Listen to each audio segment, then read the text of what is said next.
Board games, it's what we're talking about. Cosmo Duck, but we are not gonna shout. We all know a duck goes quack, but there's colors that it lacks. It's not normally purple or red, although ignore those last two things I said because really they are quite iridescent and so many colors and they are pleasant. Anyway, enough about ducks. Let's talk about games. There's a publisher over there. Cosmo Duck is the company's name. We are going to talk about how it came to be. Hello, Vizcarro. Thank you for talking to me. Board games is what we're talking about. Board games. I'm not gonna shout. Hello, good morning, good afternoon, whatever it is, wherever you Hello. are. Time for Busy Beats and Board Game Blether. It is 10 a.m. UK time, and today it is a delight to have on once more, after a very quick pause, Phil Vizcarro. And so last time we talked about how you came to be, a little bit about your childhood, how you were always falling in love with writing, with books, and with creativity. And then board games are relatively recent, but you just plunged in. And I'd like to Yep. talk now about how Cosmoduck came to be, what Cosmoduck is doing. But before we get into all of that, what would you like people to know about yourself if they've not seen you or heard of you before, if they've not seen the previous show? Oh, well, it's pretty hard because I'm kind of a private person. I don't Mm-mm. really talk much about me, and when I do, it's because I have to, and not because I like to. I mean, just to make it clear, I didn't force you to come onto the show. Oh I yeah, mean, I yeah, yeah. asked No, you no, and but then you agreed.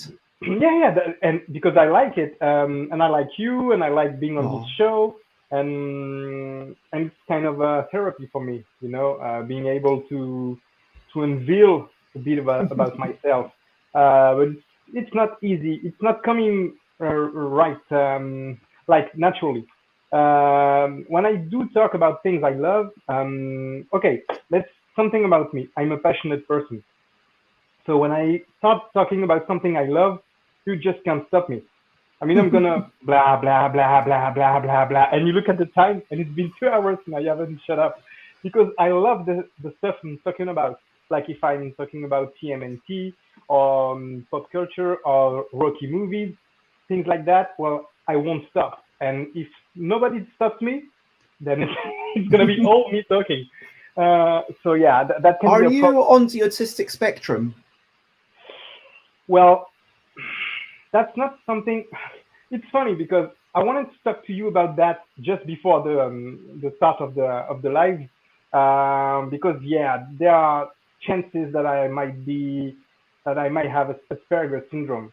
That's not like asparagus like when you pee and there's a foul smell. Yes. Asperger is different. But yeah, some therapists said that I might have it. Some say I don't, and I've never like crossed the path to just do the test and be sure about it. And Uh, even if you do a test, you can't be sure because, yeah, any test only has a certain amount of, validity. And sure, it might be correct, but there's always a chance of it being wrong. Any yeah, test, that's just the situation. and there was a time when I was younger when I wanted to know because I was feeling lost. You know, I didn't really fit in anywhere, and when I came across this kind of behavior, like the autistic spectrum and more of that, the Asperger syndrome. Well, it's like I was looking at me, at things that was natural for me, unnatural for me, extra. So I asked myself, do I want to know? Because will it change the way I see myself, and will it change the way I behave? And well, I decided that I am what I am. People Mm-mm. will see me one way or another. It's okay. I mean, I mean, unless someone really understands state of being, then it can risk getting into a sort of shorthand where you say, I am autistic, and then they expect a certain thing. And they might expect some things that are not true. But if you say, hey, just to let you know, I struggle with a lot of noises around me, I have some sensory issues, and if I'm talking about things that I'm passionate about, I just keep going, then that's a better way of describing yourself. Just Yeah. describe the traits. But yeah, My, let's my closest friends know how I am, and they know me, But sure. But I think that there's a case of trying to sometimes you want other people to contextualize your interactions, even when you are talking to them for a very short period of time. For example, yeah, I would, if my tone comes off as harsh, or apparently, sometimes when I'm stressed, my tone might be a bit brusque, and that's just the way it is. But it doesn't mean that I'm annoyed at you. It doesn't mean that I'm angry or anything. It's yeah, that's the just way you operate. but yeah, anyway, hopefully people understand that, and hopefully people know not to take it to heart. A quick hello, Nico de Letour. Um, Thank you for joining, and I hope you enjoyed the conversation. That sounds like a very French name, so hopefully the English is not too fast. If you have any, you know, I say this as someone who will happily watch through a French. Actually, this morning, I just watched a French person explaining Wild Serengeti. I don't know if you know this game, Wild Which one? Serengeti. Wild Serengeti. No. But anyway, so someone had recommended it. I went to the Boards Game Geek page, and then there was like an English review and a French how to play. And I was like, well, it's meant to be a really simple game. Maybe I can understand the French. It will be good. And it is too complicated for me to understand the French. Like, I'm sure, but like, still, there was like, maybe 1 in 5 words I could understand. Whereas if it's, a matching game, then I learned that hand and I can understand it just from the way that they move. And because I understand games, and so I only need to know maybe 1 or 2 words, and then that's enough for me to understand the rest of it through the actions. And bonjour à vous aussi. Great to see Phil here. Um, so let's crack on with recent highlights, living life and seeing the sights, recent highlights, playing games and other delights, recent highlights. What have you been up to recently? Gaming wise or more generally? Anything. What have you enjoyed? What has brought you joy? What do you Well, feel achievements? But also, what have you played any games over the past? How long has it been? 4 days. okay, so first, a personal achievement. Yesterday, I placed my first wooden floor in my house. Uh, Congratulations! That's awesome. yeah, I'm very happy. Like, did The you? Is first it properly stuck? Did you have to put some sort of adhesive down, and it's all? No, it's been really pretty simple. There was a concrete floor. I put some uh, it's like a small carpet with in French it's called polystyrene. I don't remember the name in Yeah, English. polystyrene. Yeah, Yeah, that's something a like that. word. Then you put the wooden floor on top of it. You have to use an Although electric I say stove, polystyrene, although having said that, I just want to say it might not be polystyrene at all because yeah, when I went to France and then I went to Cannes the first time and then it was all these people saying animateur, and then I thought, wow, there's a lot of animators here because in English, animator is someone who makes the cartoons, like the animation. And then I thought maybe in French, the companies all do a lot more promotion. Maybe they do like a lot more television adverts, and people that maybe they're animating and making cartoons for their games. That's amazing. I never had any idea. And then eventually I realized that animateur means demonstrator, yeah. which it's kind of this false friends, as they call it, something that you think you know what the word is, but it means something completely different.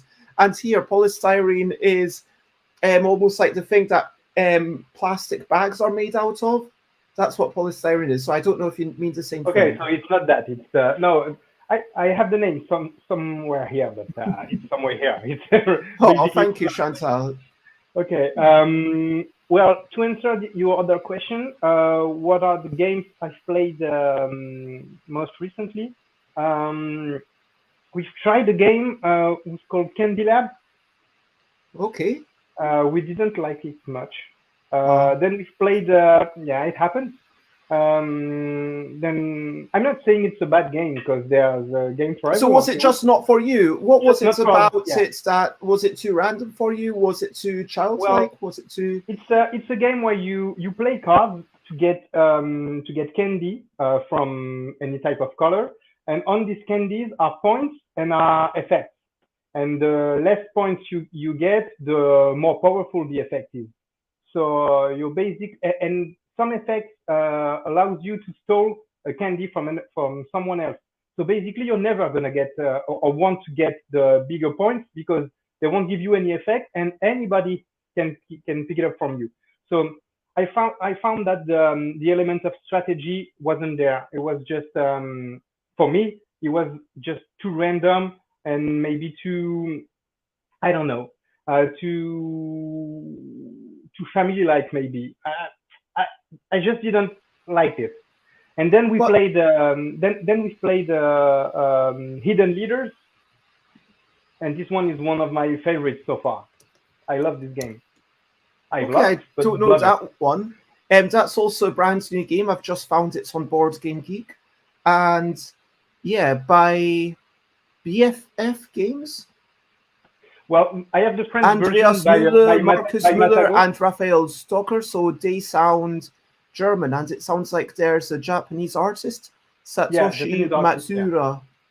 yeah, and the French version is distributed by published by Matago, Okay, and it's a really great game. It's a hidden role game. I love this kind of games. Yeah, this one, but with a French, well, with an English title. yeah, this is the Ukrainian title. Cause yeah, why not? I mean, yeah, and lots of love to. I'm not going to say well. Yeah, I reach out friendship across all the borders and love. I mean, but yes, this is amazing artwork. It reminds Yeah, me kind of like typical manga Osamu Tezuka, but then it's got some modern style, like the aesthetics, the stark white silhouettes across this kind of rainbow sky. That's yeah, just the art gorgeous. is gorgeous. Yeah, gorgeous, exactly. And So I see there's that. each thing has kind of two factions, and each Yeah, faction has a different silhouette and a different color. Like it's really working to really tell you what's going on. I like it. yeah, and in order to win, you have to allow one of your two factions to win, and it's really clever. It's really clever. Mm-mm-mm. Yeah, and of course, I was playing games of my own because as you know, as you create yourself, we are always working on our games and always working on the finishing the game. Like the most important parts in the game are the last 5%. Getting glitch free and making it work. So that's the stuff we are always doing. So That yeah. sounds fantastic. And is there anything you would like to give a sneak preview? I'm sorry, I need to plug in my laptop. Well, um, well, we are doing now a new a series of games which are called Cosmo cards, which are games in a tug box, 50 cards that holds in a pocket, that will be sold for 9 to 10 euros in France. So and we are about to okay, um, um, let's say like something I can tell you in exclusivity, Ooh. worldwide exclusivity, is first we wanted to do one game per month because we had the material. We've been working on this for 3 years now, but we thought, okay, it may be too much games, and that won't let the time for the previous game to live its life. So instead, we decided to do 3 games each 3 months, but each 3 games will be different and for a different audience. There will always be a solo or two players game. There will be multiplayer like a party game, so Okay. for 6, 8 people, and there will be a family game, the most accessible of the three. So the Uh, family game will be something that it has to be 2, 3, and 4, I guess, yeah, and two it to four should be players, something that is maybe kid friendly, but it doesn't need to be a children's game. It can be something that exactly. maybe an adult can play, but a small, maybe 8-year-old at least should be able to play with an adult at the table helping Exactly. them. With the learning curve, going upwards. Like if you're a kid, you're gonna enjoy the game, and if you're an adult, what you're gonna enjoy is the way you can learn the game and be better at it, and have Hmm. better strategies and all that. So yeah, That's we really interesting. So yeah, that makes a lot of sense. So if you're only interested in the Cosmoduck party games, then it's like, okay, 4 games a year and that's €40. It's not like these are expensive games. Then exactly. that's, very reasonable. And if you and the solo game, you said it should be 1 and 2 players. You said, or is it just going to It depends. sometimes it will just be 1 player? Two-player games. I'll try to have a solo mode. Oh, so, Like so it's um so it's 2 player. It has to be 2 player. The third one. It might be solo. It might not be, but it has to be 2 players. Whether it's yeah, cooperative, whether it's competitive, it just has to be 2 players. And presumably, that's going to be a bit more. It might be a bit more strategic than the family one, or it might be equally kind of family friendly type thing where it it will is super always simple. be it will always be accessible. In this series of games, we don't want to do expert games. We want Mm-mm-mm. to do games that are accessible, that you can just take out of your pocket and explain to your friend, and in 5 minutes time you're playing and you're understanding the game and you're enjoying it. And why so many two people games?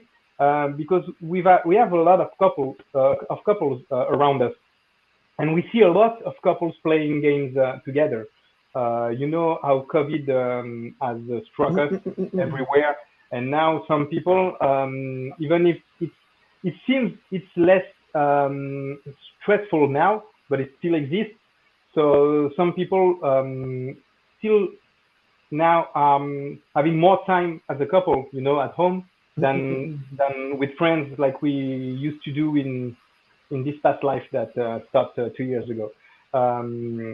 So yeah, we decided to design games for this kind of people that love to play two players. You can play on a train with someone. You have, I don't know, 3 hours train to go to Paris if you are in Nantes, where I live. Well, okay, let's take out this game. It holds on the small desk we have on the train, and we can play it together, and it's gonna be fun. I mean, I've And been on the trains in France. I mean, one thing that's amazed me that I've never seen in the UK is a double-decker train. So this for me was like amazing. I don't know if you realize how amazing this is to foreigners because coming into France and it's like, wow, you've got the upstairs and the downstairs on a train. This is incredible. And then, but the tables, other than that, it's fairly similar to anyone who's in Britain. I've not been on so many American trains, but I feel like France, Germany, UK, the trains seem fairly similar. So sometimes you get to table, sometimes you don't. These days, especially, sometimes it's sad. There's no table at all. Sad times. But if you're lucky, for sure, you will get something. Yes, Tweetity, I agree. It's all about the quality of the game, not just the presence of the game. And yeah, just to address what you said about it not being an experts game, what is an expert game to you? Because recently, also talking about recent highlights, I don't know if it was yesterday or the day before that the Spiel des Jahres was mentioned, and the winner is Cascadia. I don't know if you saw this, and the winner of the Kennerspiel des Jahres is Living Forest. So congratulations to all the nominees. I think that I've played all the Spiel des Jahres nominees. They are all fantastic. Cascadia, fantastic game. I can see why it won. It's got like lots of modularity. You will keep playing it for a long time. Scout, it's so clever and so many people fell in love with it. Top 10, my personal choice, just because I like games where people are inventing things and you're trying to give other people clues, and it comes to the subjectivity of the people around the table. I kind of love that. I like party style games where it's about the people. And so for me, top 10 would have been my favorite, but it's all of them could have been worthy winners. But then from one perspective, Cascadia, even though it's the regular Spiel des Jahres, it is still kind of, would you consider even that an expert level game? Well, for me, it's something I have a hard time figuring out all these categories in board game industry. Kid game, family plus, what? Expert, party game. I mean, Uh, what is the most, let me put it this way, what's the most complex game that could you see yourself actually publishing? that I would be publishing. The most complex game I have published is this one is Undercover Turbo Duckies. It's the rules were written back when I was starting, and so it could have been it could have been easier to play. I was thinking not And long would you ago about still publish something of that complexity today? no, Because no. that's basically what I'm asking. What's the most complex thing that you would publish today? And could you give an example of something that's quite um, popular, that's relatively well known? I mean, your Oh games, yeah. it's not Uh, even, it's kind of a level even below the typical Spiel des Jahres winner. I don't think you would publish Carcassonne or no, Settlers of Catan if they didn't exist and someone brought them to you. no, maybe something like Would you publish Scout? Have you played uh, it? no, no, I haven't. I would publish something like a Splendor. Okay. Maybe changing the material because at Cosmoduck we have this will to use less material as possible. So I would change plastic tokens to cards or something like that. We try to do games that use only cards. But that's for another question or another story. But yeah, now we want to do games that are easy to grasp. Like I told you in private, simple but not simplistic. You know, because I want people to be able to play. My mother, for instance, she buys all my games and she never plays it because she no, but and that's sad because she thinks it's not because she doesn't like games. It's just because she thinks she will be too bad and that So there will needs dissolve to her be game. enough luck, maybe, that someone is able to feel like, hey, I have a chance, or there needs to be enough hand holding for the first game, or I guess also if it's there could be maybe a simpler mode and then a more advanced mode within the same game. All of these ideas for allowing people like your mum, or indeed, yeah, my parents are just probably never going to play unless I'm actually with them. And yeah, it's very interesting, but in terms of what they give as feedback, saying, "Oh, this is very complex," or "Oh, this is very weird," or "Oh, wow, that's game where you're speedily doing things." I've never seen something like that before because I just don't know speed games, which is kind of. But as for talking about things that we've been up to, yesterday I was playtesting. This is a game by Gavin Birnbaum, Hmm. Steeplechase, and yep, this is Rob Harper's photo, and I mean, sorry, not Rob Harper, Rob Harris. I do apologize. Um, is that actually, yeah?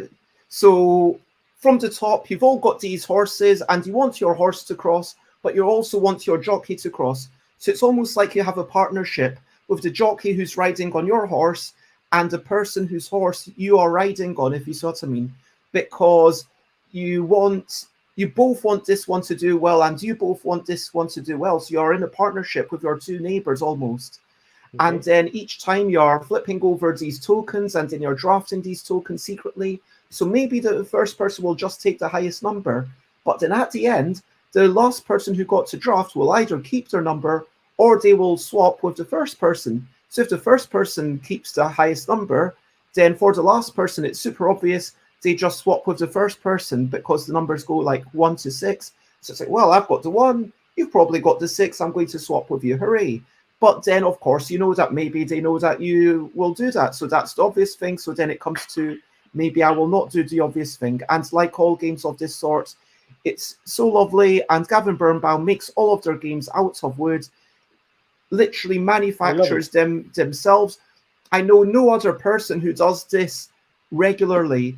They are a designer, they are a developer, they do the art and like the typography and the layout, and then they actually manufacture the game themselves in their house, which is for me. There's one guy in France that does that. It's Really? called, it's called Theo Planet, and he's had a game that's called Turbulences. It's a mail delivery by plane game, where you have to it's a pick up and delivery game. I But think I saw this with actual wooden planes, right? Yeah, and it's but then is that their only game? Hmm? Is that their only game though? It's the first game he's done, and now I think it's currently in the Flip in Parthenay. It's a convention, board game convention that lasts like 14 days in France. It's crazy, and I think he's there now with his new prototype. But I haven't gone. I'm not Hello, going Yoda. It is lovely to see you, and yeah, just showing off some of the games that I played yesterday. And yeah, I know that there are other people who do manufacture, but Gavin has done it so many times, like tens of times. And I feel like this might sound like a bit of a gatekeeper-y thing, but once someone has done it like 3 or more times, I think they are now in a different league, if you know what I mean.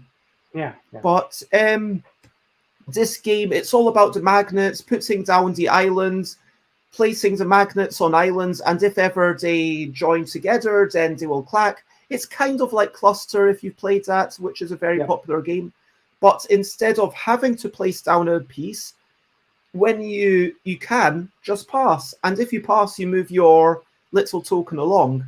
But if you make a mistake, then you move it 2 along, and the round resets.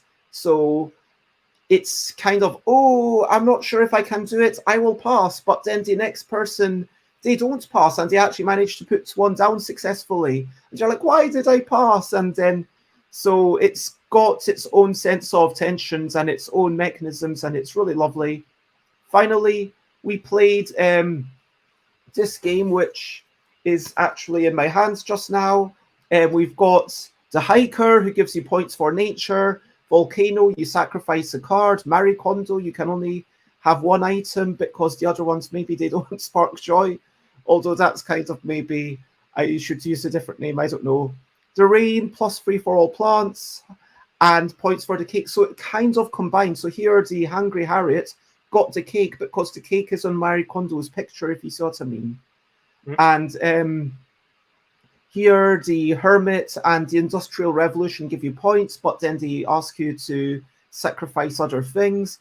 The Xenophile wants different types of creatures, and the Artist wants art supplies, and the Party Planner wants the cakes and the music and the creatures. So it's almost like a task list. And the Fashionista, who wants all the clothing, like the fancy shirts, it gives you things, and the sheets music if you've got the instruments. And so all of these cards, they work well together, and I thought that the overall game was completely done, and it was just a case of finishing off all the cards. And that's how I presented it to everyone. I said, okay, I don't want any feedback on the way that the overall game works. I just want feedback on the cards. But at the end, I didn't get any feedback on the cards, and I got all the feedback on the way the game worked.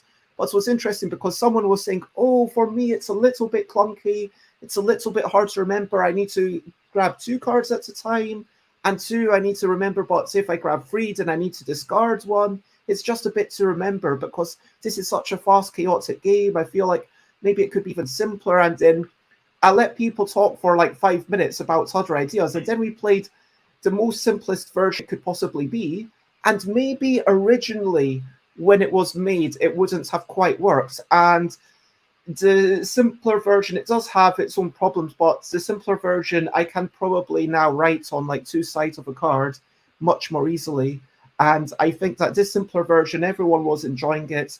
and 6 out of 8 votes were like, yes, we would buy this for £10, which, yeah, so that's a good sign. And then the people who were like, maybe, they said, well, I don't normally play speed games, I prefer strategic games. And I was like, so, and they were like, oh, but I don't want you to make it strategic. It would be really hard. And I was like, no, I understand. It's just not for you, and that's okay. But it's really useful for me to know that. But now I'm really excited. This is going to be my new game for the end of August, Tabletop Scotland. So I'm releasing one at every convention I go to. So now I need to start working on the things. I had a deck of 59 cards, which is obviously a terrible number. And last night when I came home, I was working out, okay, which ones can I get rid of? And it breaks my heart. Do I get rid of the party planner, or do I get rid of this waterfall? And I love them both, but I need to bring it down to, I think, 51 cards, because 51 cards, it allows 6 players to play. And then and that feels like a good number. Then I can have, more, But I'm really happy with how that's six going. players is a good number. 6 players is a good It number. plays 2 to 6, so I'm really excited about that as well. So yeah, something that can legitimately play 2 to 6. But Rob Harris was kind of saying, oh, it would be good fun to have a 1-player mode where, I was like, yeah, that would be like a totally different game. But the truth is, once you've got these cards, you can change the rules of the games, because they're just select 7 cards and try to make combos. There's like so many ways that you could get to them, and I like to think that it's a good deck of cards. But we will see. And like I say to everyone who will be buying it, this will be just, I think it works, but I'm sure there will be like at least one. I'm not going, look, once I've seen 100 people playing it, I'm sure there will be at least one number that will be like, oh, maybe this shouldn't have been a 2, it should have been a 3, or maybe this should have been a 4 rather than a 5. You know, I can't play 1,000 hours, myself. It's just not viable for something that, and so that's why I do the Bezzy bargain bags, to bring it out and say, and I'm even thinking that I might say, okay, if you bought it at a convention, if you give me photos of all the hands at the end of the game, then that gives me feedback, and I will see kind of what people are going for, what people are, and if you give me like 10 games worth of feedback, then you can trade in your first copy for a second edition copy. I will allow something like that, so you'll get £5 off, this something, I don't know, something where it's like access to some updated rules, in TNT or but something the like that. updates are going to be on the cards more likely than the rules. Do you know what I mean? So Yeah. then it's like, well, I guess I could also just say, oh, well, there's only 5 cards that changed. Here are those 5 cards. Boom. There you go. And that's another way of doing it. And as thanks for giving me this playtest feedback. But I want to work out some way where it's like, yeah, it's got a lot more numbers in it, because every card, it's like, I mean, you look at this card and it looks like, okay, there's this, well, let's actually look at the Basher. Sacrifice all items before scoring, and then it's got some points because you sacrifice all the items. But then the fact that it's got a party hat really matters for the other cards. The fact that it has 1 eye matters for some other cards. The number of arms matters. The number of legs matters.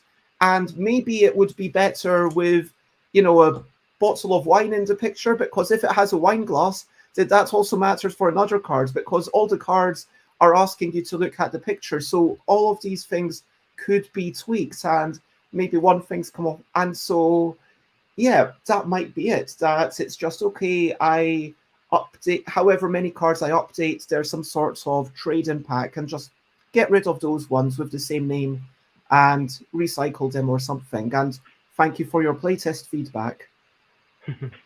But yeah, that's my crazy idea. And we've been chatting for so long. I think both of us are incredibly talkative. And this is just meant to be the opening shots of recent highlights. So let's go to question. We'll have to do like 25 shows together. 25, Like Quick, once quick a week, questions. like you're my psychiatrist, We'll get stuck once a I mean, week. I get lots of talking out of it as well. So it's joint therapy. It's communal Yeah, therapy. It's all good. that's great. It's better than paying £60 each time. Yeah, let's do joint therapy. Okay, quick questions. When was the first game that you designed? When did you start designing it? The first one that was out, or the first one I did for myself? Oh, good Uh, question. Let's say the first one you did for yourself. When was that?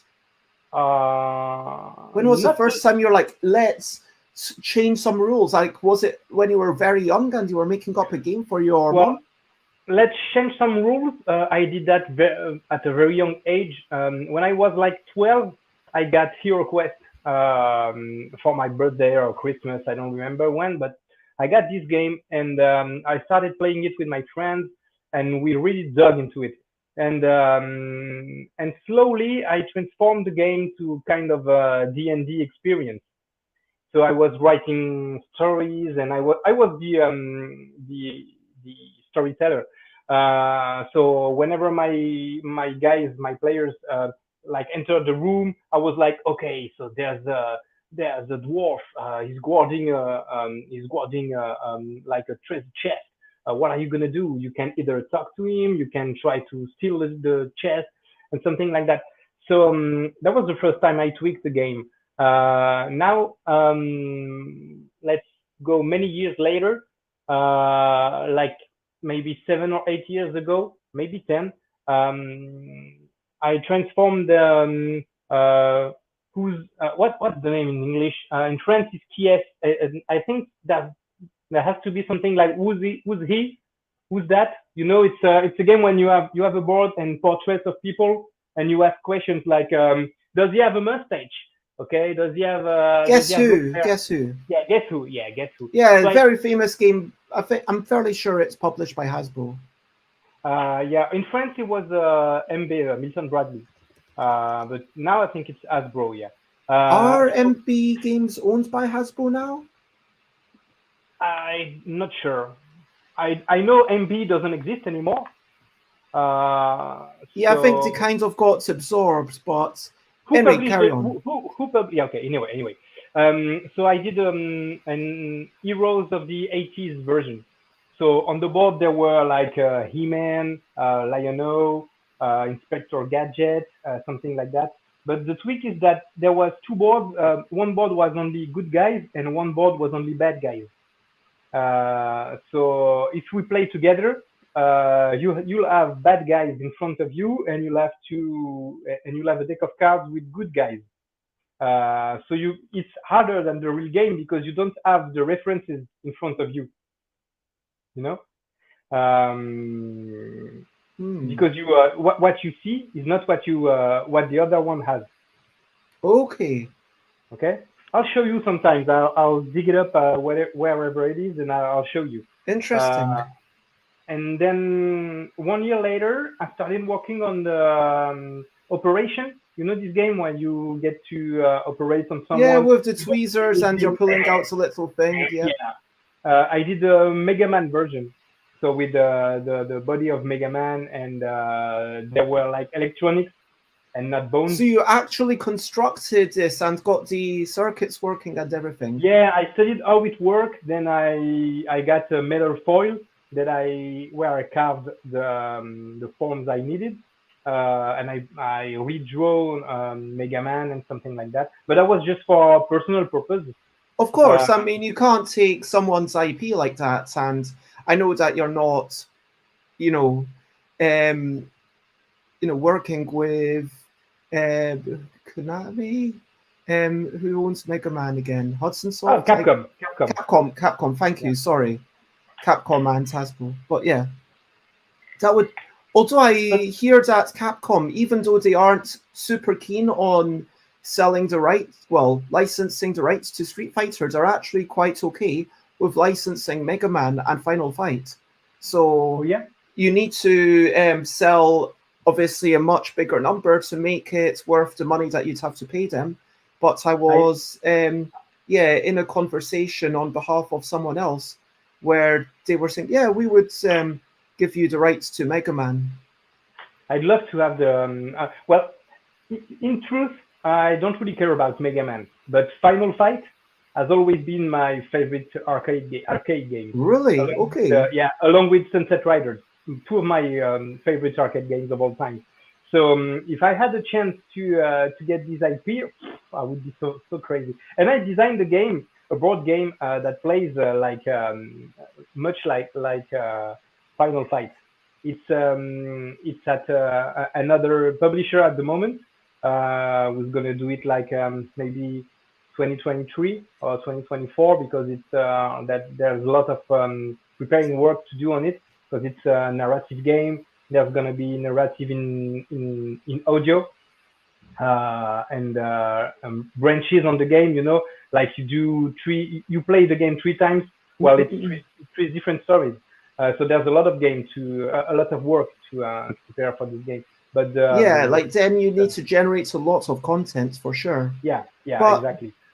like, let's move on and talk a little bit about Cosmoduck, and let's talk about, as always, brilliant thing, brilliant thing. What's the little thing which is brilliant? Why is self-publishing a brilliant thing? Why did you decide I want to self-publish? Let's go back and forth. Let's talk about what we enjoy about self-publishing.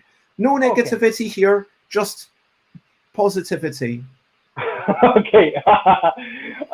So that's going to be harder because as I always say, I'm not a publisher by choice, but by defect. Why is that? But basically, it sounds like it allows you to get your games out, right? Yeah, That's exactly. So that's a fundamentally good thing. That's the brilliant thing. It's as I told you last time when we did our first live. I see board games as the movie industry. Well, when I create, I see my creations as like what you do in movie industries. So I don't see myself as a big blockbuster company. I see myself as an independent company. So having said that, well, I know some of my games when sometimes I present them to publishers, they tell me, yeah, it's interesting, but it's it's Cosmoduck signed. You know, okay, so the illustrations are a bit different than what we used to do. The concept of the game is different than what we used to do, and we know that in board games today, and for many reasons, uh, most publishers wouldn't take any risk now. You know, 80 new games per month, and I said most. I don't.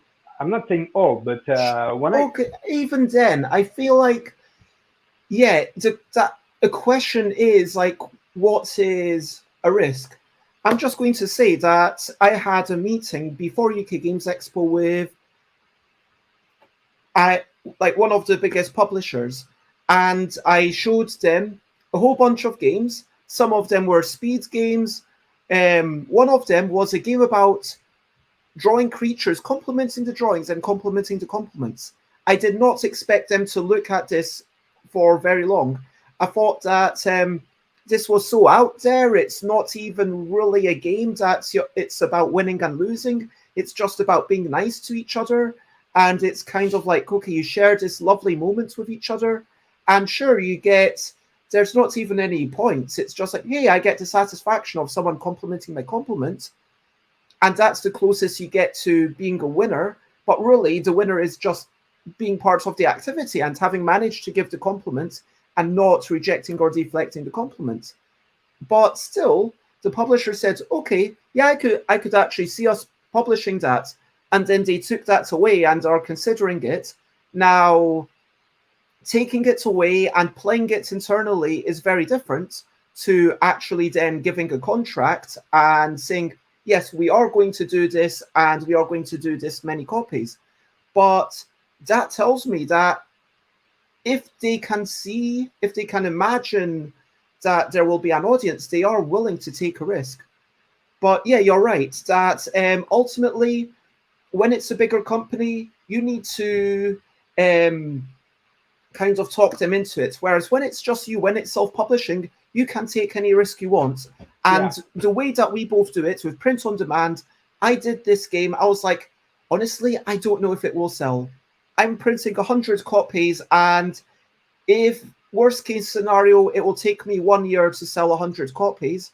But as it happens, it took me like Aircon, and maybe by the end of UK Games Expo, I'd almost sold out of my second 100, which for me was amazing because now it's like clearly there's popularity and people are like, wow. And some people are saying, wow, this is so brilliant. There's nothing like it. And that's the thing. That's only by allowing yourself to go completely left field. Even my first game, Yogi, which was originally called In a Bind, when I was working on that, I was kind of scared to be doing something different. And I think that print on demand, if for self-publishing, I mean, when we talk about brilliant things, let's talk about print on demand as well.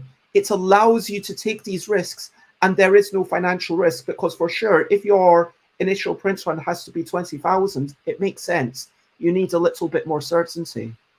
Exactly. Yeah. Is there Yeah. anything else brilliant? I mean, should we talk about the notion of being an The freedom of it. author? The Because freedom of it. like that ties into what I'm saying. Like in France, I understand there's no word for designer. It's either inventor or auteur, right? Yeah, it's the French word is auteur de jeu, Mm-mm. and auteur is the same as book Book writer, author. and yeah, exactly. So there's not we use game designer, or in France we use like créateur de jeu. Some people say je suis créateur de jeu. I am a game creator, but I don't use that word. I don't know But why, it's really interesting because it has connotations, and yeah, it has these connotations of auteur. It's like you are the person responsible. You are the person whose name is on the front of the box.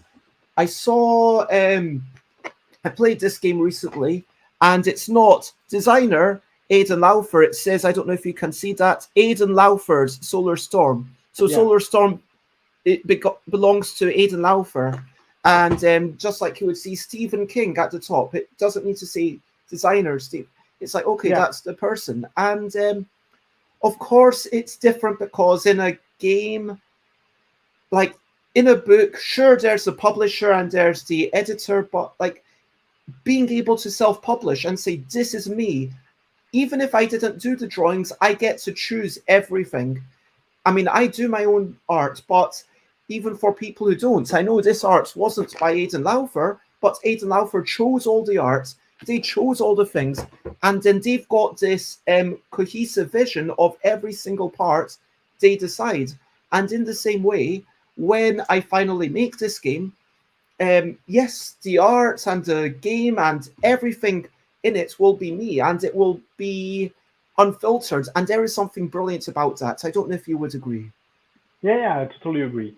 And that's some of the reasons I created Cosmoduck to begin with, because I see, as I said, I see the creative process as a movie or as writing a book. So I was a little dumbfounded when I came to this universe of the board game company industry because I saw that most of the creators, authors, did went to the publishers with just an idea, like a game mechanics, you know, and then the publisher chose the art, chose the theme, chose the name of the game, and all of that. And I was like, I just can't imagine working like that because I come from the process of writing books. When you write a book and you go to a publisher, all the book is written. Characters have names. You've written the story. But even You so, they there will be tweaks, right? I mean, depending on the yeah, publisher, they might say, "Oh, this bit was a bit long," like, and there will be editing, and they might say, "Oh, this name has a problem." Like, obviously, it's good to have those final eyes, but it's maybe a bit more of a partnership. yeah. It's But more. having said that, I have to admit, like working with Gigamic, which is I'm no, actually, yeah, I've got two games that are actually already released by other publishers.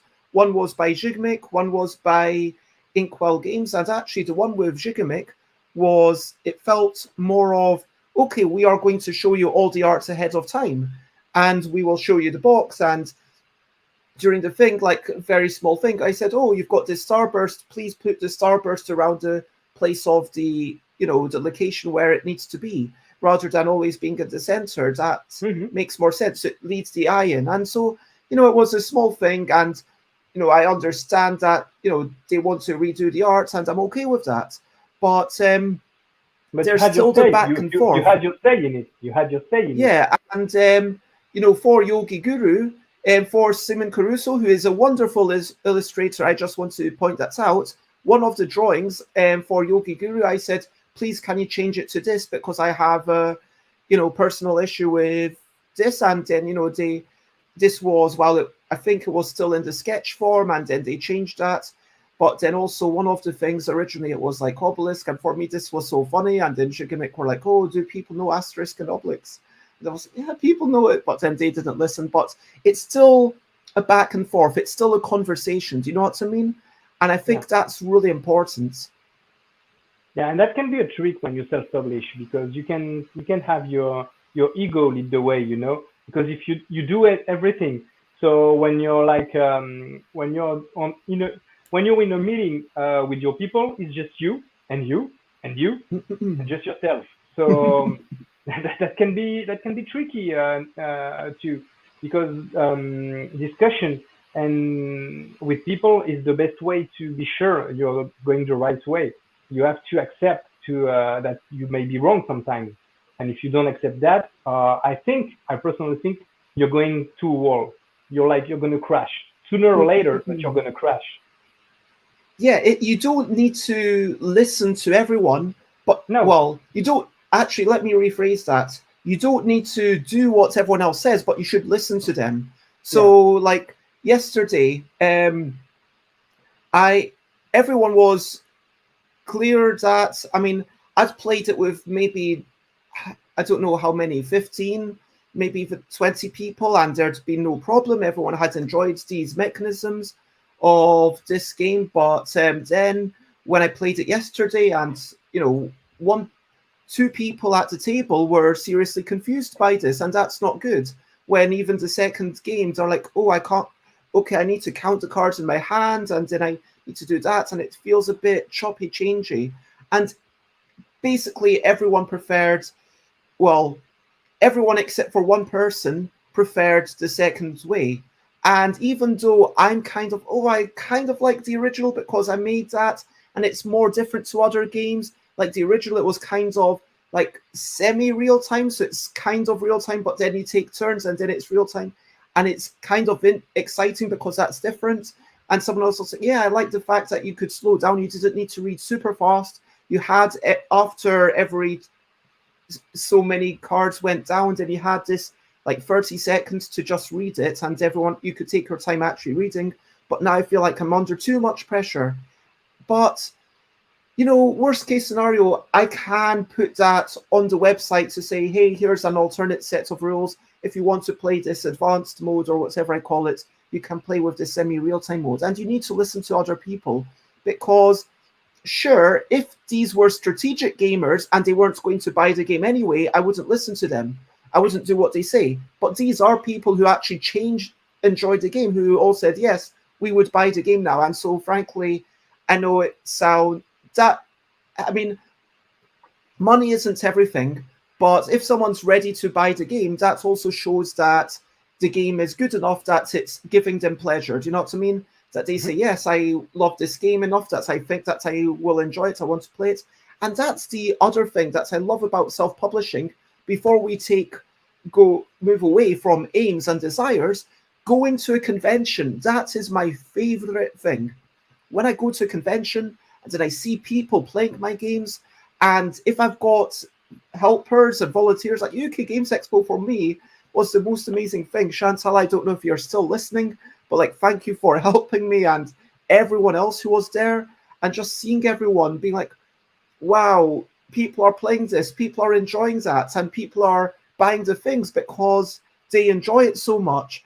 And then I'm just standing there, off to the side, occasionally watching people play it and seeing people fall in love with it. And that's because of me. That is a massive, wonderful thing. I guess I have had that privilege when I've been to Cannes. The first time I was there at 2019, and Gigamic kind of paid for a room for a couple of nights. But yeah, when it's like just you, and then you can organize things, and you can like run an event if you want, and you can put out all your things at once. Then yeah, just seeing people fall in love with the things.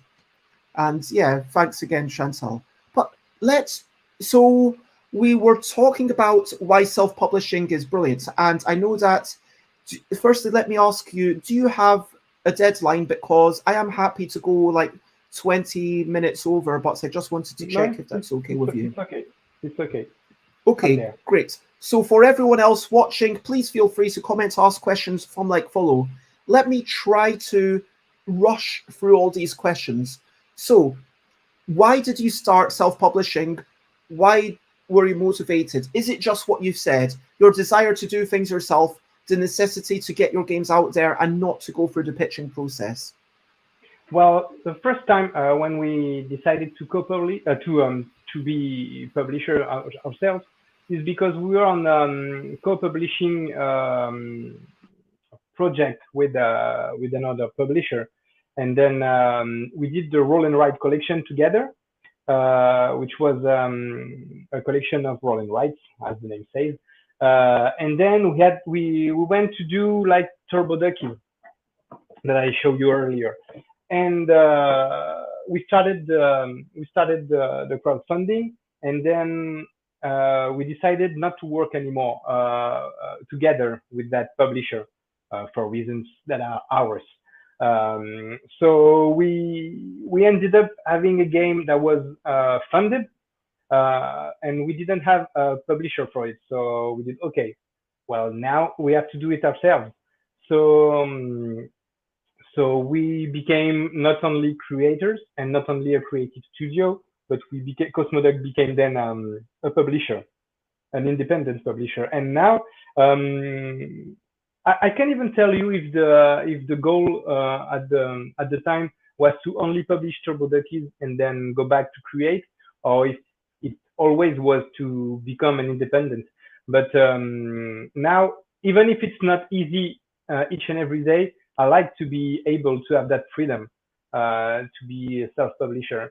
And I don't see myself as a self-publisher. I see myself as a publisher because I don't just publish my games. Obviously, I publish a lot of my games because I have a lot of games that are okay and over and finished and ready to be published.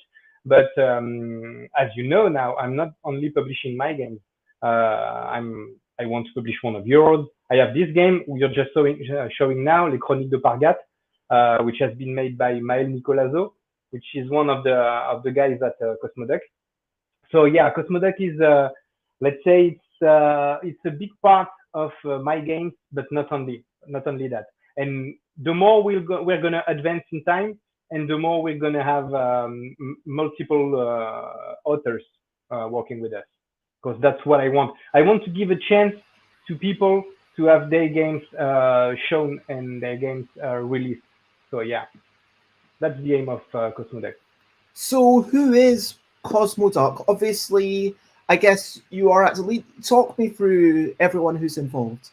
Okay, there's like 300 persons. No, we're four creative at the moment. The team has changed a lot. There were and we when I started that, I had a friend with me, which is not in the adventure anymore, and that's sad because there's been some stuff that have even hurt our friendship, and that's something I'm really sad about, and I would love to to be able to make it out, to rekindle the flame per se. But I can see why it's hard. So now today, that's our team. So Phil Vizcarro, obviously you know him. Maël Nicolazo, who's released Les Chroniques de Pargat. He's an author, illustrator, and he does music.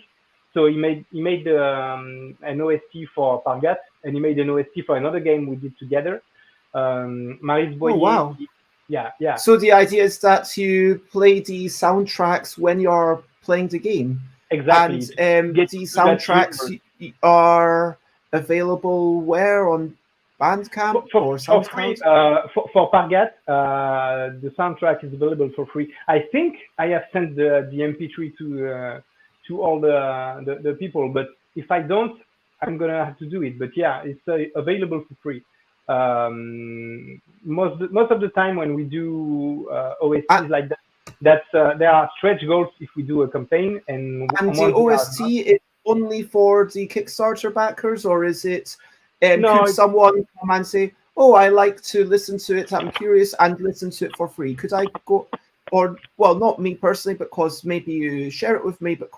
But if someone is watching this and says, "Oh, I want to listen to it for free," is it available, or is that something that is only for people who've purchased the game? once it's available, it's gonna be available for everyone. Okay. Because we think that maybe the soundtrack will have people wanting to try the game. So yeah, and plus it's a nice soundtrack. So why deprive people of it? You know, I mean And we want to share good stuff with Cosmoduck. So we are not like I don't really like stuff that are exclusive to just one bunch of people. I found that elitist, and I'm not fond of this. You know. but saying Uh, something's exclusive to people who pay you money is kind of it's understandable. yeah, But that's so understandable.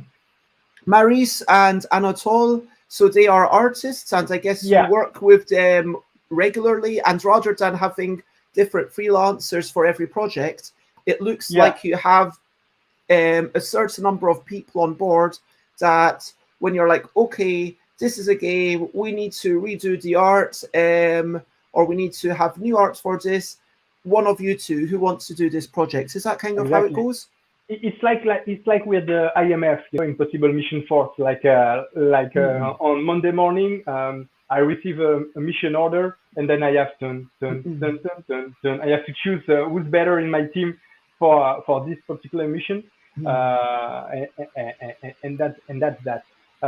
Plus, Amin and Anatole are working on a new series of games we're gonna release in like 2023 that are going to be, I think it's going to be unheard of.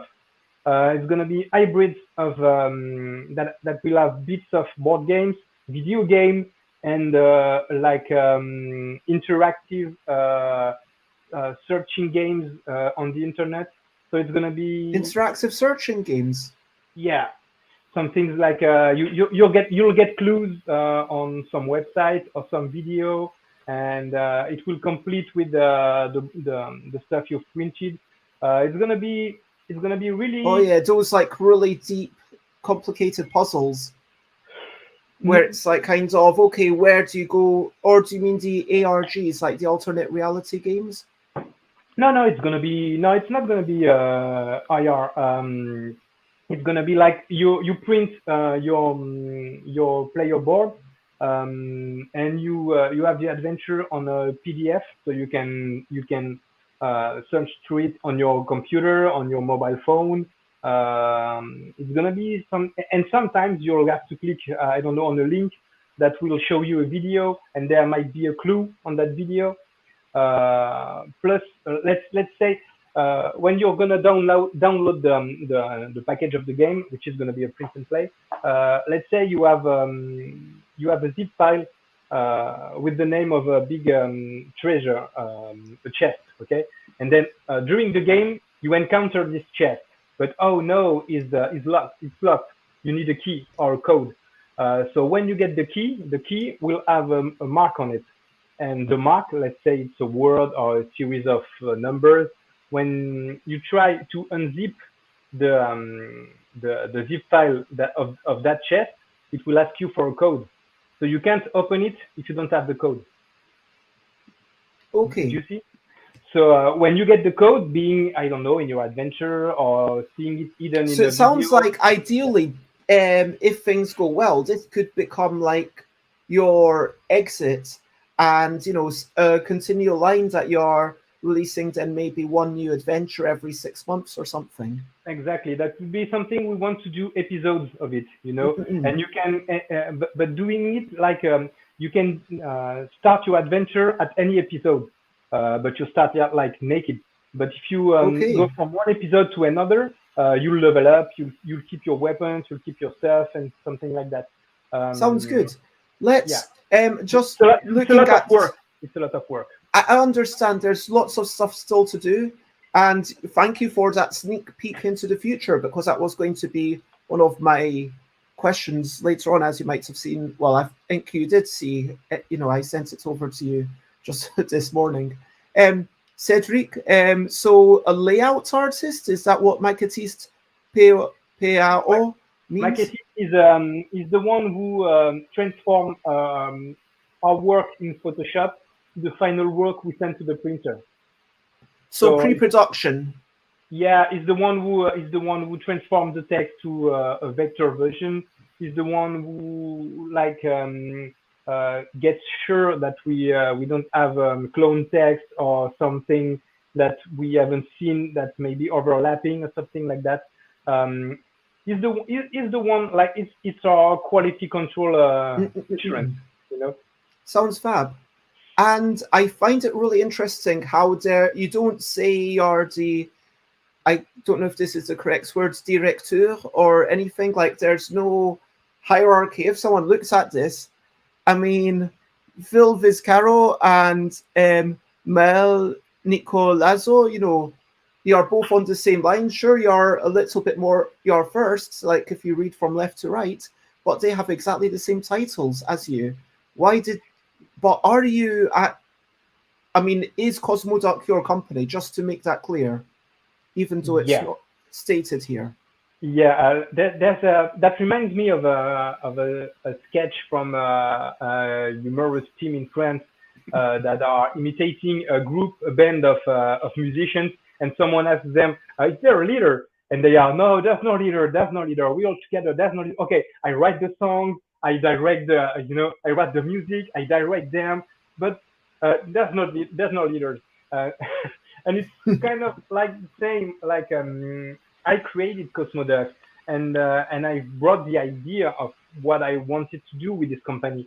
But now this team understands what I want to do, understands me, understands the vision. So we advance now together.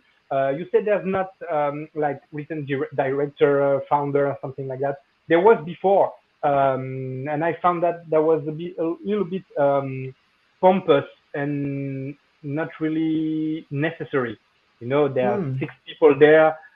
We have 4 working in regularly in the creative process. So It's four of very, these people are full-time employees? no, I'm the only one full time. I'm the only one full time. Maryse has she has an association that works with kids with the sexual and the health of kids, to help kids around. It's really hard to explain in English. I haven't prepared that, but I too work in our association, and we're designing games to talk about bullying, to talk about Okay. differences. Um, we're gonna have games about gender questioning and some stuff like that. Things that are emerging now, in our society, and that most people are not. That sounds incredibly valuable. Yeah, most people are not prepared for that. We have a daughter. She's not my daughter. She's her daughter. She's 7, and she doesn't care if she's considered as a boy or a girl by people. She has short hair. She only wears boys' clothes for what that might say. And when people misgender her as boy, she doesn't care. She doesn't even want us to say no, no, that's a girl. And she already said to us like last year she was 6.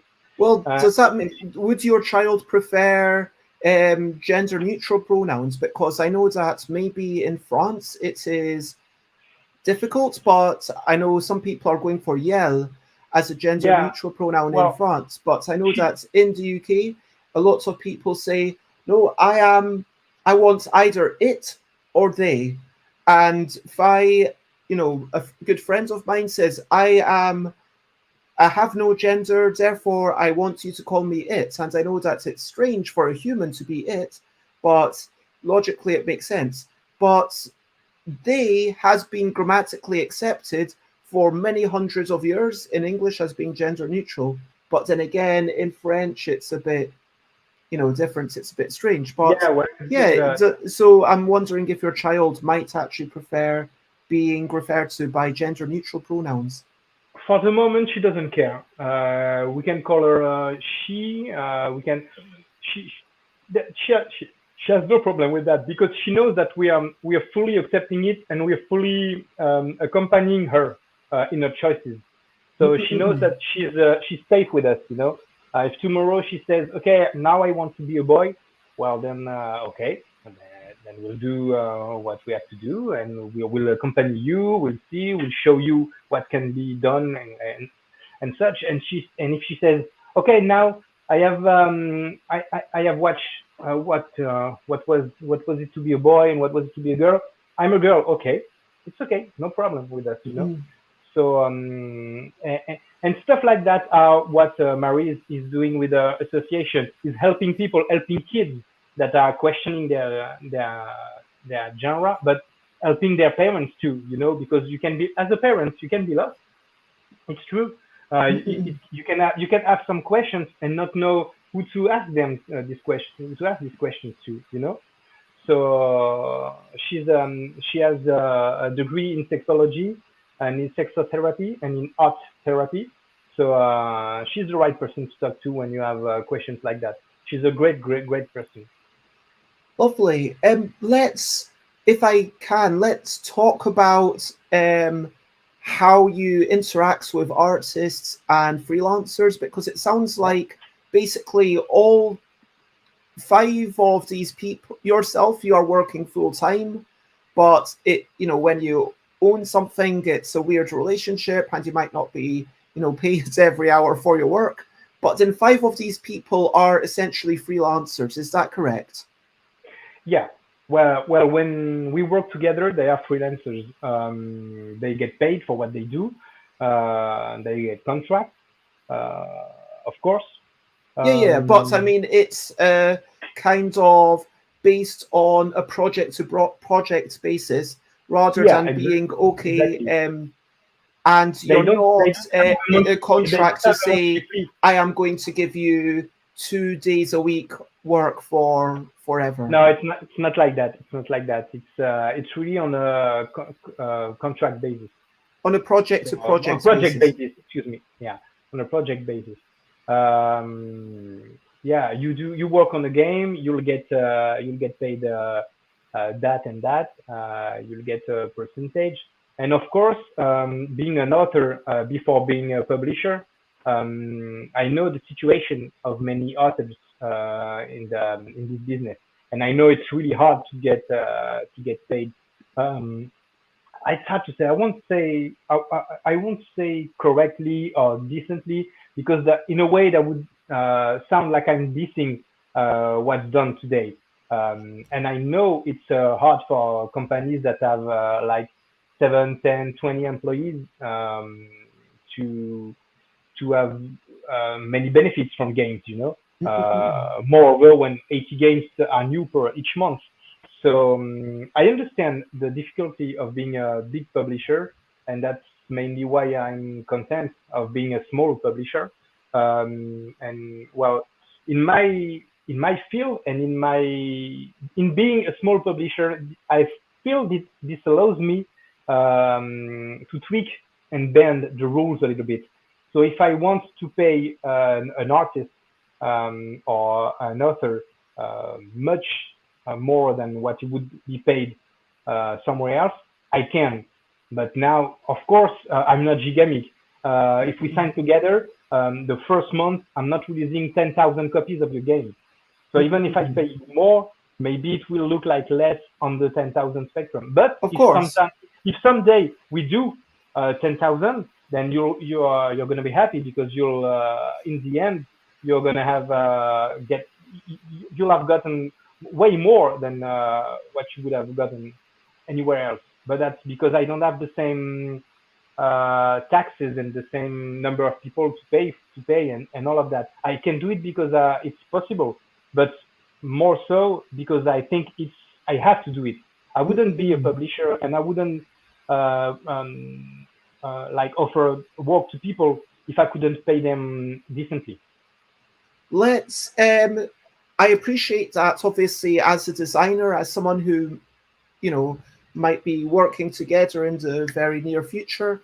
But if we look, try to wrap up these three questions, in the next couple of minutes, basically looking at other artists, other freelancers. How do you go about choosing them? Now that you've got these illustrators, I mean, I know that you're still on the lookout for other designers and other cool games, but Always, how do you always. choose people to work with? In authors, I look for originality. That's what drove me into your work, of course, obviously. I look for difference. I'm not interested in publishing a game that looks like 20 games I've already seen, I'm only interested to do games that people will say, okay, I feel the Cosmoduck vibe in this. So whereas it's a crazy game, whereas it's a fun game, a funky game, I don't know. But I have some things I want in games and some things that I absolutely don't want in my games. Cosmoduck will never publish a game with that slurs on people or that promotes 100%. bullying or something like that. I really love what I really love Would in games. Cosmo Duck publish a serious game? Would you publish something that's against bullying? Oh yeah, absolutely. Well, that's what we're gonna do with Marise's association, which is called Iki Iki. Because We're I gonna know do that you are working with them, but yeah, is that under the Cosmo Duck label? Because I thought that was under a different label, under yeah. Marise's association. Yeah, that's under Iki Iki. So we might one day publish a series. Oh, I'm saying stuff, but oh yeah, we are going to publish a serious game because at the end of the year or the beginning of 2023, I think 2023 more.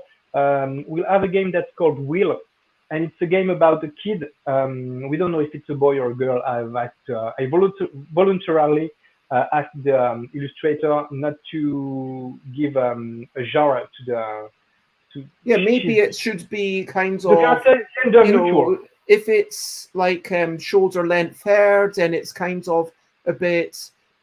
It's a 7-year-old kid, so 7-year-olds are sometimes difficult to Yeah, it should like, to and know. you called him Alex, and then suddenly it can be boy or girl or neither. Well, in this game, the kid is called Will, and it's a game about Will, not the person, but the wheel. It's the The story is thing sad. you write when you're about to die. The what? Will, like the Yeah, thing that you like the will write to when. live, like the will to live. Oh, I thought it was about a will, because in English a will is something that you write before Oh you're no about no to no, not die. that, not. But it's about death because in this game, the kid has lost his parents in an accident, and he's lost in his mind, or her mind, in their mind, in like in a forest, where the kid is pursued by a creature that eats the forest, and you have to Oh survive, wow. and you have to get back to good memories that will reassure you, and you have to be careful not to drain your will because if you have no will Oh, anymore, then you lose, you abandon, and you lose. And but oh but wow. you can restart. So the message behind that is even if when you think all is lost and it's too difficult, then start again. Take a moment, I then love start it. again, and it will be better. It will always pass. And That's beautiful. the Uh, illustrations are crazy. and when you said Well, okay, I want to ask about the crazy illustrations, but also right at the start, you said you're having the two-player games, the family games, and the party games. I mean, is that part of It's your not in, two-player? no, it's not in that. It's not in the Cosmo cards. It's gonna be a side project. So it's Okay, Cosmoduck who does it, but it's gonna be a bigger project. The illustrator is someone we had. It's we He did an internship with us. It's a young, okay. yeah, a young trans boy that I met on the convention, and he was talking about me about this kind of stuff, the fact of being trans at a young age, and we talked a lot about that because I told him, yeah, well, with Mary's, we're working on stuff like that, so we'd be very interested in talking to you about that. And then he told me, and I'm looking for an internship. I said, okay, come. And I told him, okay, so you're doing your internship with Anatole, but okay, so you're gonna see Anatole working on one of our games, but what would be better than yourself working on a game? So that's the deal I made with him. I told him, okay, I'm gonna create a game, and you're gonna illustrate it, and we're gonna publish this game.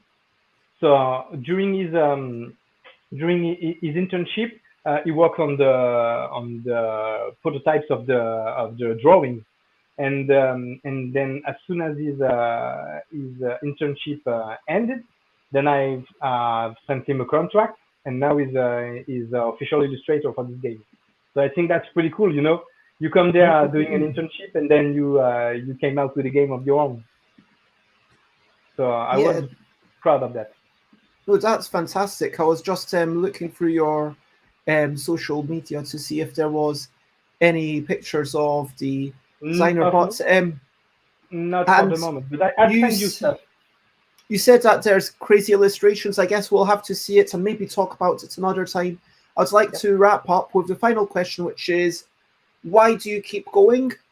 And I know that's kind of a loaded question, but just why do you keep making games? Why do you keep publishing?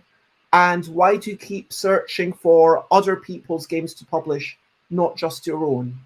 Why do you keep Uh, working not just as a self publisher, but as a we are going to do things for other people? because I like it, because I need to create to function. I mean, I can't just stop creating or playing or doing whatever I feel is right. And for the moment, at the moment, it's making games. Maybe it will change in 2 years. Maybe it will change in 10. I don't know. But for the moment, what drives me is making games. So I keep doing it because it's starting to get well. It's been 4 years now since Cosmoduck has started. 2 years since it became a publishing company, and now it's starting to work. And by work, I mean it's starting to have a growing community, and it's starting to draw money because the point of having a company is to get money too. Because I don't live on just water and air. I have to pay for stuff. I have to pay for food. I have to pay for shelter. So obviously, I'm not different than anyone else. I want to win money, but I want to win money doing something that feels right to me. And when I do games, I'm not just making games, so I'm gonna get paid for it. I have messages that I want to send out to people, like with Will, like I did with Danny, like I. Sometimes it's really hidden in a game, but there's always either messages or just a fun game that people who like the IPs are gonna like. But there's stuff there's and even if the message Yeah, is and I get that for enjoy yourself. designing, but the question was really why you're continuing to not just self publish, but do it for other people. Why because you're I feel continuing to publish other people's designs.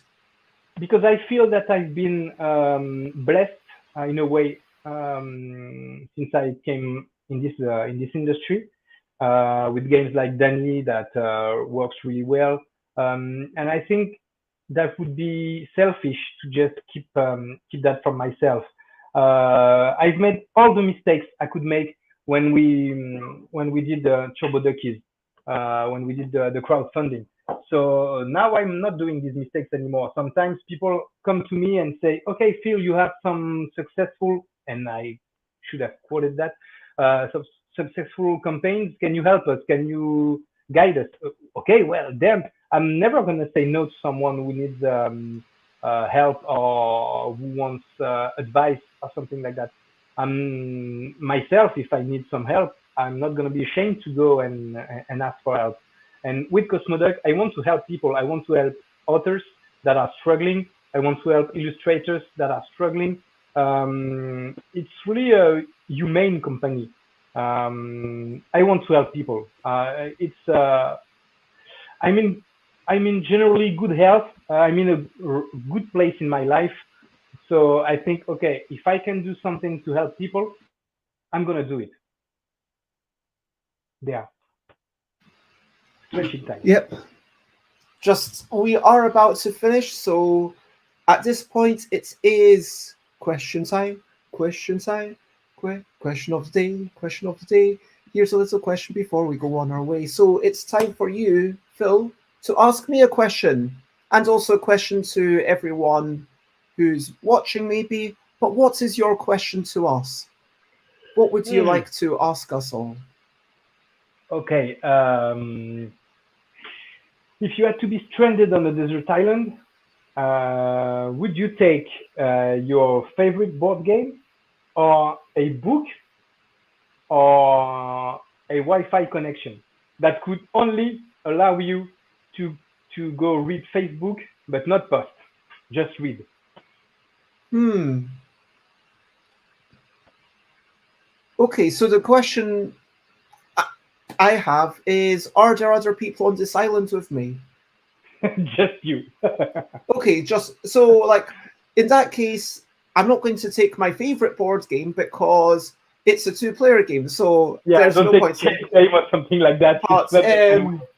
like then the question becomes, so I get to choose another board game presumably. So the question is, do I get the board game which Mhm. allows me to do things?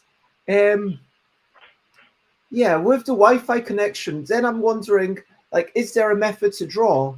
Because yeah, the book, once you've read it, it's like that's it. I don't see a lot of utility there, unless the book is a book about getting off an island. And I feel like that's missing the point of the question. I think the point is that you have to be stranded there until for like some unknown amount of time, maybe you're there for years, but you do have food and shelter, presumably. Yeah. I'm guessing that's basically what the question's meant to be, and that I will have a table to put this game on. In which case, I think that, yeah, it's between the Wi Fi connection, and I'm wondering if I, so I'm not allowed to post. Presumably, does it come with a computer? Does that mean that I'm suddenly allowed to type? Or do I have somewhere that I can write stuff on anyway? I You have like mean, a phone which never goes out of battery, and you just can check the updates on Facebook, but you can never post anything. okay. That would drive And me crazy. I would never choose that. That would drive me But completely like crazy. then the phone, if that's the only way to get the phone, then the phone allows you to type stuff, which might be useful because I can imagine myself wanting somewhere to write. Yoda says, "I will bring my favorite board game, which would be very thematic, Robinson Crusoe." Yeah, I can see that one. Makes sense. Um, I think that I would probably want to have a game that I've maybe not played, because the truth is, I don't play super long solo games. But maybe I would choose Mage Knight, which I've not even played, but I've heard so many good things about. And if I've got a year, then sure, that would be a good time. I'm just hoping that I will be able to find. Um, I'm assuming that for this question, I have on paper somewhere that I can write on or draw on, like somewhere, some sort of sketch pad for myself. Because if I don't have that, then I would choose the Wi Fi connection just to get the phone, just to be able to type on it, if you know what I mean. And so for me, that would be the thing. But yeah, if I do have somewhere already to record my thoughts, I will go with the board game. And right now, if I was like, okay, you are about to be teleported to a desert island right now, in the next 5, 4, 3, 2, 1, Mage Knight, give me Mage Knight.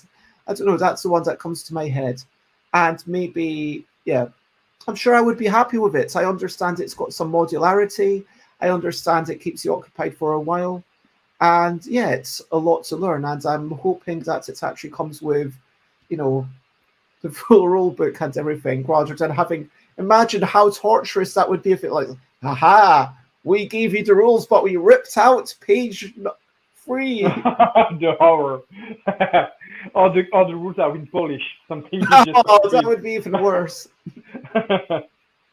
Yeah, the whole Yeah. game is in Polish. That would be terrible. Or yeah. But over to you. What are you up to? You can share, possibly, if you want to. What are you up to today? Today it's hot. I am going to go out and post a thing. I am able to show you the back of this envelope. There's just a couple of games in it. Normally I go only to the post office once a week, but this person got in touch to ask if, yeah, it's a special circumstance. So I was okay, yeah, sure. If you make the order on Sunday night, I promise to go on Monday. So I'm going to go and send that out. I'm going to, um, yeah, do some preparation for my streams. I'm probably going to ponder this a wee bit more. I might laze around. When I say laze around, play some games and read a book, um, which I'm quite excited to do. And yeah, I excited for my forthcoming 700th stream, which will be this Friday with some amazing Oh, people. Because congratulations. this is, well, it's more than my 700th stream. I should say my 700th Busy Beats and Board Game Blether stream, because I used to do also evening streams and stuff. But yeah, is there anything you want to share? I promise that I care. Phil, what are you up to? Yoda, what are you up Well, to? today I have more or less the same as you. Is I have there's been many orders on Cosmoduck website this weekend, so I'm gonna prepare the orders and ship them to people. Then I Nice. think, yeah, I think this afternoon, as the weather is gonna be too hot to be outside, I'm gonna get back home and play video games with my girlfriend. Yeah, I think with the fan turned on, and chilling out with the iced tea and video games. Yeah, I think it's gonna be okay. Waiting for the baby to come. I hope you have a wonderful evening. I hope Yoda that says, too. I am not enjoying this sauna today. I'm taking it slowly. Exactly the same here. To recap and wrap up before we finish up, we talked about so much. We talked about starting off and making games and stuff like Guess Who. We talked about how, yeah, finally it's coming to fruition that all of these games are coming out. There's like a really long lineup. We briefly mentioned the number of games, not just from Phil, who's been working on stuff, but also from other people who are on board as a designer and an illustrator. Just the sheer amount of creativity that's going on, the idea of being blessed about being able to do things the way you want to do it, the idea of not having to prove yourself to someone else, about being able to experiment when you want, about having the enjoyment of when you're at a convention, seeing people play with your stuff. We talked a wee bit about Will. We talked about playing Candy Lab, and no game works for everyone. And we talked about hidden leaders, and yeah, just gorgeous. I just love the backgrounds on here, like how functional they are, and the symbols and the colors and everything moving together to create Yeah, a it's really strong well done. identity for each of these things. Um, yeah, I didn't take as many notes as I normally do today, so I do apologize. But we talked about all the other people who are involved in Cosmoduck a little bit. There we go. Um, about the way that, yeah, it is just one full time person, lots of people working as and when they are needed on a project by project basis. on a freelancer, and talking about children and making games for anti-bullying and gender questioning, and then making a game about Will, who's just trying to run through a forest and finding the will to live, which is really awesome thing, and I really look forward to maybe seeing it. And it was a lovely chat. If you want to check me out, then of course I am Stuff by Bez in all the places, Instagram, Twitter, Twitch, YouTube. And if you want to check out my Discord, then it is stuffbybez.com/discord. So if you want to join my contest for the L deck, please do enter, even if you're not sure if your game is good enough. Just send it in. I will play it. I will, if it looks like there's, even before I play it, is this really what you meant? I might send you a message to double check some of the rules of the games. And as long as I'm able to get the idea of how to play the game through the rules, then we will play it and you'll get feedback guaranteed. Because I appreciate people making games for the L deck. It's a very specific thing. But at the same time, I know at least 2 of them have gone on to be published under other guises, and I would love to help more people, turn them into better versions of themselves. And there is a potential cash prize and stuff. There's also an art contest, stuffbybez.com/art contest. If you draw 7 letters, I will check out your letters and we'll big it up, celebrate you on stream, and someone will get 100 quid for it, and also a bunch of games. Check out stuffbybez.com/streams to check out my future streams. Tomorrow, because it's very hot, I am not going to be having my meeting with Inside the Box about Seize the Power. So I will be talking on my own. I don't know about what yet. So I might just decide tomorrow about what I feel the need to say to people. Maybe I will go over one of the games I'm working on. Maybe I'll go over this game. Yeah, maybe I'll show you work in progress. Let me know what you're interested in. Wednesday, I believe I've got Jess Medringham. Sorry, let me double check my calendar. Jess Medringham. Then a quick show on Thursday, which will be about recording stuff and being a guest on people's shows and podcasts before I go to another city to be a guest on someone's show. And then by special 700th episodes, we'll have so many people. It will have like 12 people: Rita Model, Kathleen Mercury, Rian Laurie, and Liz Davison, and Dr. Tanya Pabuda, Tanya Thompson, Nikki Valens, T. Cares, Rose Atkinson, Jessica Medringham, Josie Finch. So many amazing people. So please check in for that and spread the word. And if you would like to find Cosmoduck, then you can check out cosmoduck.com, facebook.com/cosmoduckgames, instagram.com/cosmoduckgames. And is there anything else you would like to say before we wrap up, Phil? Not at the moment. Maybe in 5 minutes when it's over. But nothing comes to mind. Of course, thank you for having me. And thank you for chatting about all that. And thank you for being yourself, because it's always important it's always important to have people that are themselves. Thank you for being here, and thank you everyone watching for being an audience. It has been lovely to have the occasional comments and question and bits of input. It's been an absolute delight. Thank you, Phil, for the chat. Lots of love. And at this point, all I have left to say is, of course, bye, bye, bye, bye. This is a goodbye song. Bye, bye, bye, bye. Thank you for watching along. Bye, bye, bye, bye. This is the end of the show. Bye, bye, bye, bye. And now it's time to go. Bye, bye, bye, bye. This is a goodbye song. Bye, bye, bye, bye. Thank you for watching along. Bye, bye, bye, bye. This is the end of the show. Bye, bye, bye, bye. And now it's time to go. Bye-bye, everyone. Bye, everyone. Bye-bye.